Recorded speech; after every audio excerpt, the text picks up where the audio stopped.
नमस्कार दोस्तों, स्वागत है यूट्यूब के हमारे इस चैनल में। दोस्तों, आज हम लोग बात करने वाले हैं रासायनिक अभिक्रिया और उसके प्रकार के। ठीक है फ्रेंड्स, तो देखते हैं रासायनिक अभिक्रिया और उसके प्रकार होता क्या है। तो सबसे पहले फ्रेंड्स यहाँ पे लिखा हुआ है कि रासायनिक अभिक्रिया के प्रकार फ्रेंड्स। ठीक है, तो रासायनिक अभिक्रिया के प्रकार में सबसे पहले हम लोग को जानना पड़ेगा कि रासायनिक अभिक्रिया कहते किसे है। ठीक है फ्रेंड, तो क्या होता है ना कि पदार्थों में होने वाले रासायनिक परिवर्तन को क्या कहा जाता है फ्रेंड्स? रासायनिक अभिक्रिया कहा जाता है। क्या, एक बार फिर से रिपीट करते हैं फ्रेंड, पदार्थों में होने वाले रासायनिक परिवर्तन को क्या कहा जाता है? रासायनिक अभिक्रिया कहा जाता है फ्रेंड। ठीक है, अब हम लोग बात करते हैं कि ये जो रासायनिक अभिक्रिया है, रासायनिक अभिक्रिया होते कितने प्रकार के। ठीक है, पहले प्रकार जानते, एक एक करके समझाएंगे, टेंशन लेने वाली कोई बात नहीं है, एक एक करके समझ में आएगा। यदि समझ में ना आए तो कमेंट बॉक्स में कमेंट कीजिएगा, मैं फिर से इसके ऊपर वीडियो बनाऊंगा, फिर से समझाने का प्रयास करूंगा फ्रेंड। ठीक है, तो सबसे पहले जो होता है संयोजन अभिक्रिया। क्या होता है फ्रेंड? क्या होता है? संयोजन अभिक्रिया। ठीक है, संयोजन अभिक्रिया। उसके बाद होता है वियोजन अभिक्रिया।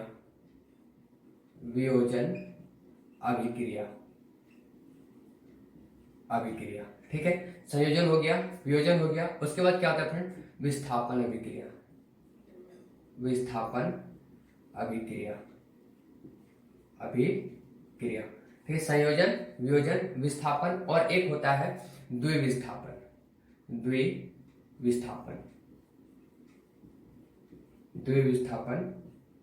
अभिक्रिया। ठीक है, और ये विस्थापन को हम लोग एक और भाषा भी बोल सकते हैं, जिसको कहा जाता है एकल विस्थापन अभिक्रिया करें। ठीक है, अब ये संयोजन, वियोजन, विस्थापन और ये द्विविस्थापन, ये इसको हम लोग एक्सप्लेन में पूरे डिटेल के साथ समझने का प्रयास करते हैं फ्रेंड। ठीक है, तो संयोजन अभिक्रिया होता क्या है कि संयोजन अभिक्रिया में सिंपल सा अभी हम सिर्फ क्या बताएंगे, इसका तो सिर्फ और सिर्फ कैसे समझने का प्रयास करेंगे अपने। संयोजन अभिक्रिया में होता है क्या, फिर एक एक करके एग्जांपल देने का प्रयास करेंगे। ठीक है, देखिए ये संयोजन अभिक्रिया क्या होता है कि दो जो क्रिया कारक होता है वो मिल करके कोई एक क्रिया कारक बनाता है, उसको क्या कहा जाता है फ्रेंड? संयोजन अभिक्रिया कहा जाता है। फॉर एग्जांपल, जैसे कि यदि बात करते हैं, A प्लस बी लेते हैं फ्रेंड, क्या करते हैं, यदि A प्लस में B लेते हैं और दोनों मिल करके एक कोई C उत्पाद बनाता है, जैसे इसको क्या कहा जाता है? इसको हम लोग क्या कहते हैं? क्रिया कारक कहा जाता है। ठीक है, और इसको क्या कहा जाता है? जो लास्ट में जो बचता है उसको उत्पाद कहा जाता है। क्या कहा जाता है? उत्पाद कहा जाता है। ठीक है, जो बन करके, जैसे कोई माल बन करके तैयार होता है ना, तो ये हो गया क्या? संयोजन का। ठीक है, उसके बाद होता है वियोजन। अब वियोजन में क्या होगा कि दो चीज, जैसे कि ये सी को हम उलट करके लिख दे, एरो इधर लगा दे, और ये क्या बनेगा? ए प्लस बी। तो क्या देख रहे हैं कि एक कोई क्रिया कारक है और वो दो चीज में क्या हो रही है? टूट रही है, उसको हम लोग क्या कहेंगे? वियोजन अभिक्रिया कहते हैं। ठीक है, अब विस्थापन और द्विविस्थापन, यही बच्चों को बड़ा कंफ्यूजन होता है, तो कंफ्यूजन वाली कोई बात नहीं है, बस ध्यान से देखिएगा और थोड़ा सा समझने का प्रयास कीजिएगा। देखिए ये विस्थापन में क्या होता है, विस्थापन जो होगा क्या होगा कि ए बी प्लस में क्या होगा? सी होगा, और ये क्या करेगा, ये जैसे कि इधर LHS होता है, आगे वाले RHS बनेगा, जिधर इसका जो कैप ओपन रहेगा, जिधर तीर का निशान रहेगा, उसको हम लोग RHS कहते हैं। तो ये फ्रेंड्स क्या होता है, पता होगा कि ये प्लस होता है, ये माइनस, ये प्लस और ये माइनस इसमें नहीं, यानी कि ये आयन है। आयनों का आदान प्रदान क्या होता है फ्रेंड्स? आयनों का आदान प्रदान करने की क्रिया, जो ये सारी जो अभिक्रिया में होती है, इसी को अभिक्रिया के नाम से जानते हैं। तो यहां जो इसमें है, इसको क्या करते हैं ना कि ये क्या करेगा कि ए तो होगा, ये बी सी प्लस में क्या हो जाएगा फ्रेंड्स? ए हो जाएगा। ठीक है, यानी कि माइनस प्लस और फिर प्लस, इसका माइनस है नहीं, इसलिए यहां पे ये क्या हो जाएगा? इस तरह से विस्थापन अभिक्रिया हो जाएगा। ठीक है, उसके बाद होता है द्विविस्थापन। एक का एग्जांपल के थ्रू से समझेंगे, टेंशन लेने की कोई बात नहीं है। विस्थापन बस ये हम सिर्फ समझाने के मकसद से लिख रहे हैं। द्विविस्थापन क्या होता है? द्विविस्थापन जो होता है, जैसे कि द्विविस्थापन में क्या करते हैं, ए बी प्लस क्या होगा फ्रेंड? सी डी हो जाएगा। ठीक है। और अब जो यहाँ पे क्या बनाएगा, उत्पाद जो बनाएगा क्या होगा, एडी, एडी प्लस क्या होगा फ्रेंड, सीडी, सी बी, ध्यान से देखिएगा, या तो बी सी लिखिए सबसे बढ़िया, ठीक है। देखिए क्या है कि ये प्लस, ये माइनस, ये प्लस, ये माइनस, आप इसको बड़े अच्छे तरीके से याद कर सकते हैं। लास्ट वाला लास्ट के साथ और सेकंड वाला सेकंड के साथ, ठीक है, जिसको हम लोग ऐसे भी पढ़ते हैं ना, प्रोडक्ट ऑफ मीन और product of variance, product of mean और प्रोडक्ट ऑफ वेरिएंस, ठीक है। तो इस प्रकार से जो बनता है फ्रेंड्स, ये बन जाता है द्विविस्थापन अभिक्रिया, ठीक है। अब इसका हम लोग एक एक करके एग्जांपल देखते हैं फ्रेंड्स, ठीक है, ध्यान से देखिएगा। अब यहाँ एग्जांपल हम नीचे देने का प्रयास करेंगे, ठीक है। देखिए अब यहाँ का यदि हम बात करते हैं फर्स्ट नंबर का, ये है फर्स्ट, ये है सेकेंड, ये है थर्ड, ये फोर्थ, ठीक है। तो फर्स्ट नंबर का फ्रेंड यदि हम बात करते हैं किसका, संयोजन अभिक्रिया का। फ्रेंड संयोजन अभिक्रिया में होता क्या है, जैसे हम कुछ एग्जांपल देते हैं, जैसे कि क्या होता है, जैसे कि हम एग्जांपल कुछ ऐसे पे एग्जांपल लेंगे फ्रेंड, जैसे कि हम N2 प्लस क्या लेते हैं H2, और ये मिलकर के क्या बनाएगा, क्या बनाएगा, NH क्या बना देगा, 3 बना देगा, क्या बना देगा फ्रेंड, NH3 बना देगा। ये हो गया पहला। दूसरा एग्जांपल जैसे फ्रेंड्स और भी ले सकते हैं, जैसे हम लोग लेते हैं SO2 प्लस में लेते हैं फ्रेंड्स क्या, O2, और ये मिलके क्या बनाएगा फ्रेंड, क्या बना देगा, SO3 बनाएगा, SO3। तो आप लोग क्या देख पा रहे होंगे, आप लोग बहुत अच्छे तरीके से देख पा रहे होंगे फ्रेंड कि यहाँ पे क्या है कि क्रिया कारक 2 है और ये क्या कर रहा है, उत्पाद 1 बना रहा है। तो ये क्या, ये कौन सा हो जाएगा फ्रेंड, ये हो जाएगा संयोजन अभिक्रिया, ठीक है फ्रेंड। अब संयोजन अभिक्रिया में से कुछ ऐसे भी आते हैं, जैसे कि यदि इसमें ई निकलेगा, ये फ्रेंड्स ई क्या होता है सर, आप ई क्या लिखिए, ई एनर्जी, एनर्जी यदि निकलेगा तो इसको हम लोग क्या कह सकते हैं, उष्माक्षेपी अभिक्रिया। क्या बोलेंगे फ्रेंड, यदि एनर्जी निकल रहा है तो इसको हम लोग क्या बोल सकते हैं, उष्माक्षेपी अभिक्रिया।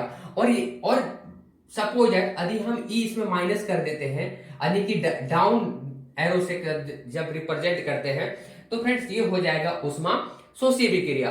सर ये उष्माक्षेपी और उष्मा शोषी क्या है, समझ में नहीं आया, समझिए इसको। जैसे कि हम बात करते हैं एक गिलास में क्या कर लें, आप सरफ को घोलें, सरफ तो समझ में आ ही रहा होगा, जिसको हम लोग डिटर्जेंट बोलते हैं। उस डिटर्जेंट को जब पानी में जब गिलास में घोलेंगे तो होता क्या है कि कुछ गिलास क्या हो जाता है, गर्म हो जाता है। तो क्या हो रहा है, जब एनर्जी आ गया, उसमें एनर्जी ऐड हो गया, एनर्जी निकलने लगा, तो इसको हम लोग क्या बोल सकते हैं फ्रेंड्स कि उष्माक्षेपी।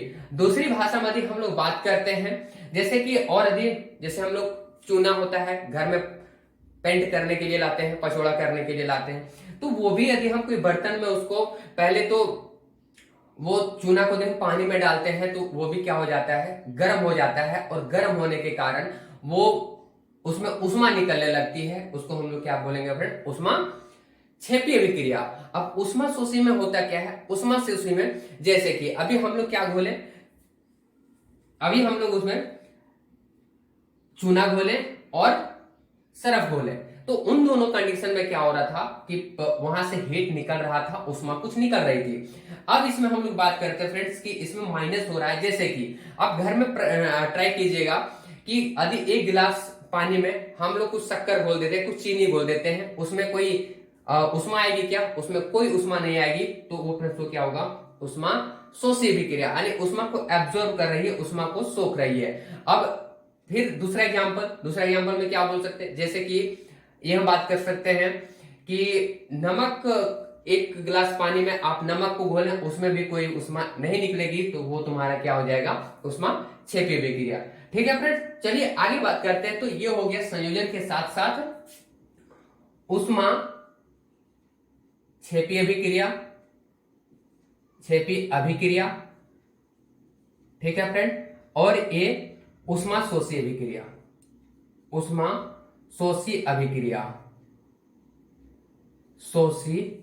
अभिक्रिया फ्रेंड्स, ठीक है। चलिए समझ में आया संयोजन अभिक्रिया किसे कहते हैं और ये कैसे इसका रिप्रेजेंट करता है, यहां से आप बड़ा आसानी से समझ सकते हैं, ठीक है फ्रेंड। चलिए दूसरा बात करते हैं, दूसरा लेते हैं हम लोग वियोजन अभिक्रिया का, ठीक है फ्रेंड, मिटाते हैं इसको। देखिए ये जो है वियोजन अभिक्रिया, अब सेकंड नंबर का बात कर रहे हैं फ्रेंड इसका, ठीक है। अब वियोजन अभिक्रिया क्या होता है, वियोजन अभिक्रिया में क्या लिखे हैं कि सी ए प्लस बी, यानी कि कि ये जो क्रिया कारक है, ये क्रिया कारक अब किस में टूटेगा? दो में टूटेगा। किसमें फ्रेंड? दो में टूटेगा। क्रिया कारक अब किस में टूटेगा? दो में टूटेगा। फॉर एग्जाम्पल, जैसे हम एक यहाँ पे क्रिया कारक लेते हैं, ठीक है, एक क्रिया कारक लेते हैं, एक क्रिया कारक कोई भी ले लीजिए, जैसे हम HCl ले लेते हैं। क्या लेते हैं फ्रेंड? HCl, ठीक है, हाइड्रोक्लोरिक एसिड, ठीक है। अब इसको जब हम लोग लेते हैं तो क्या होगा कि अब दो में जब ये दो में टूटेगा तो क्या हो जाएगा? क्या होगा? H2 प्लस में क्या किस में टूट जाएगा? Cl2 में फ्रेंड। तो क्या देख रहे हैं कि C जो है वो सिंगल है, ये डबल उत्पाद में टूटा, यानी H और Cl में, ठीक है। तो ये क्या हो जाएगा? ये तो ये आपका हो जाएगा वियोजन अभिक्रिया फ्रेंड्स, ठीक है। अगला बात करते हैं विस्थापन अभिक्रिया का। इसका ढेर सारे एग्जांपल्स हो सकते हैं, ठीक है। चलिए अब बात करते हैं किसका? विस्थापन अभिक्रिया का फ्रेंड्स, ठीक है। देखते हैं विस्थापन अभिक्रिया जो है, ये विस्थापन अभिक्रिया क्या लिखे हैं कि ए बी प्लस में सी, और ये किसका? बी सी प्लस में ए, यानी कि क्या हम देखे थे कि इसमें प्लस होता है माइनस, और ये फिर से क्या हो जाएगा? प्लस माइनस नहीं है, फिर से ये माइनस, ये प्लस और ये माइनस, यानी कि ये जो साफ साफ ये आयन को क्या कर रहा है? आदान प्रदान जो कर रहा है। तो ये देखते हैं ये होता क्या है ना, कि इसका कुछ एग्जाम्पल के थ्रू समझते हैं, ज्यादा क्लियर होगा फ्रेंड्स, ठीक है। अब इसमें से यदि हम कुछ एग्जाम्पल का बात करते हैं तो क्या हो जाएगा? एग्जाम्पल लिखो इसका। क्या हो जाएगा कि ZnO प्लस में क्या ले लेते हैं? C, ठीक है फ्रेंड्स। दूसरा इसका ले लेते हैं, ले लीजिए इसका ZnO plus Mg, ZnO plus में क्या हो जाएगा? Mg हो जाएगा फ्रेंड्स, ठीक है। और भी एग्जांपल लेना है तो और भी ले सकते हैं, जैसे PbO प्लस में क्या हो जाएगा फ्रेंड्स? प्लस में Ca। अब आप इसको क्या कर रहे हैं? विस्थापन अभिक्रिया का, अब ये विस्थापन अभिक्रिया हो रही है, ध्यान से देखिएगा। विस्थापन अभिक्रिया आप इस फॉर्मेट को याद रखिएगा। यदि ये फॉर्मेट भी आपको याद हो गया तो फिर इसमें संयोजन, वियोजन, विस्थापन और द्विविस्थापन में कुछ नहीं रखा हुआ है, बड़ा आसानी से समझ में आ जाएगा फ्रेंड्स, ठीक है। देखते हैं ये, तो ये क्या है? क्या देख रहे हैं कि ए बी और ये सी, ए बी ये क्या कर रहे हैं कि बी सी साथ में हो रहा है, यानी कि बी सी, यानी कि यहां से क्या होगा? ये ZN जो है ये प्लस है, दोनों ये माइनस है और ये प्लस है, तो ये प्लस माइनस क्या हो जाएगा? जुड़ जाएगा, ठीक है फ्रेंड। तो क्या होगा? CO प्लस में क्या हो जाएगा? ZN, ठीक है फ्रेंड। ये आपका क्या हो गया? विस्थापन अभिक्रिया। दूसरा में क्या है? ये क्या होगा? MgO प्लस में क्या होगा? ZN, क्या हो जाएगा फ्रेंड? ZN, ठीक है। लास्ट में जो बचा है ये PbO, Pb साथ में है और ये O अलग है और यहाँ C है, तो यहाँ पे क्या होगा? CaO प्लस में क्या हो जाएगा फ्रेंड्स?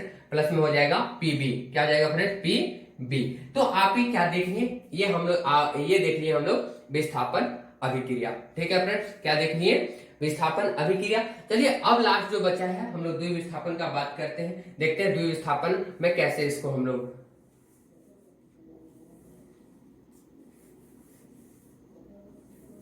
देखिए फ्रेंड जो द्विविस्थापन है, तो द्विविस्थापन में क्या लिखा हुआ है? बड़ा सिंपल सा है कि AB प्लस में CD, AD प्लस BC, ठीक है फ्रेंड। ये सब बस सिर्फ और सिर्फ समझाने का मकसद है और इसका कोई यहाँ पे रोल और कोई यहाँ पे महत्व नहीं है।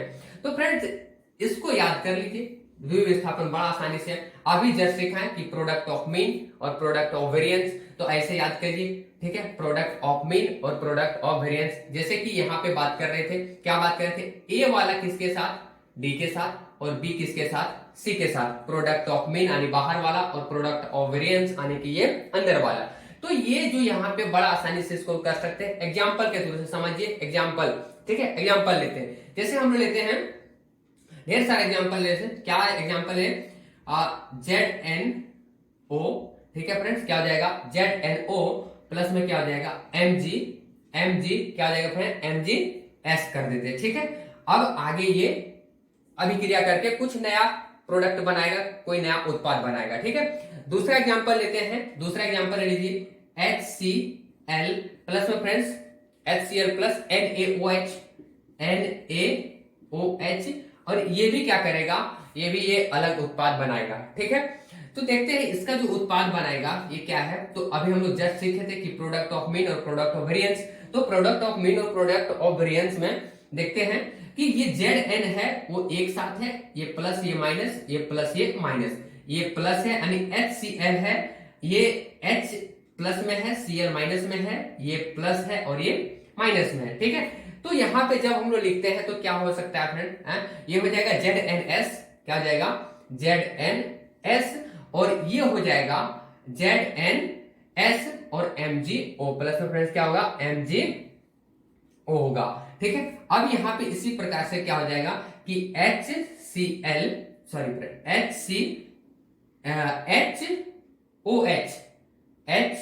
HOH और यहाँ पे क्या होगा फ्रेंड्स NaCl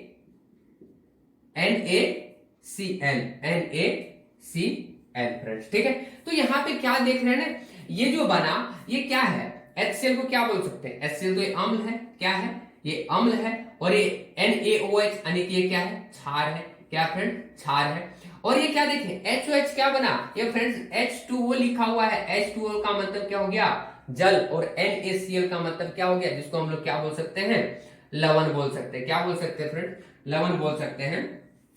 तो ये जो पूरा जो कंडीशन हो, ये जो पूरा जो देख रहे हैं, यानी पहले क्या था अम्ल था और क्षार था, न इसको हम लोग खा सकते हैं और न ही हम लोग इसको पी सकते हैं।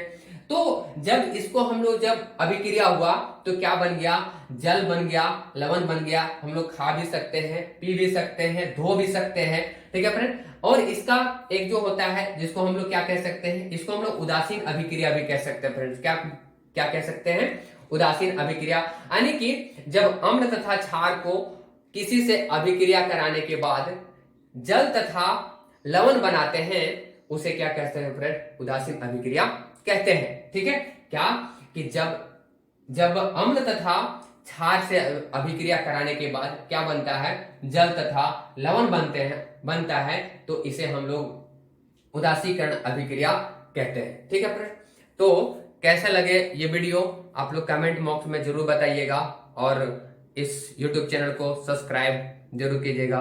थैंक यू, धन्यवाद, ऑल द बेस्ट।